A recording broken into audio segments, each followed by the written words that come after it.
Call falls advice. False advice. So this is the Think Yellow project. The purpose of the yellow blanket is to act as a visual cue to all members of staff to act within their scope of practice to help prevent a fall. So it doesn't prevent a fall in itself.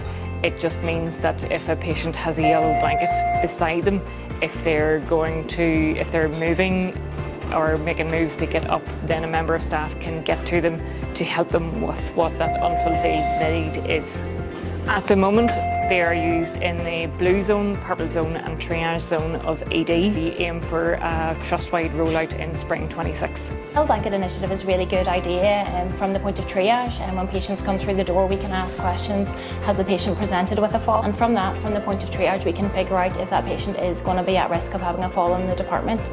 And then from triage, then we get a yellow blanket. We just place it on top of the patient, and then that's a really bright colour to signify that they would be a falls risk, so that then if we later on go to allocate people into a cubicle, then all staff in that area can be able to realise that the yellow blanket means that the patient is at risk of a fall. So if you notice that they're trying to get up on them by themselves unattended, we could go over and offer extra help. So we've seen a 30% reduction in falls in the department, a significant improvement in the outcomes of patients because it helps prevent what could be a catastrophic incident for the patient. When a person has a fall, to do this falls risk assessment takes up to maybe a minute, but to attend to someone after they've had a fall adds on an additional average of about 2 hours work. By doing this, we're saving staff time, enabling the staff to free up care to attend to their ordinary duties.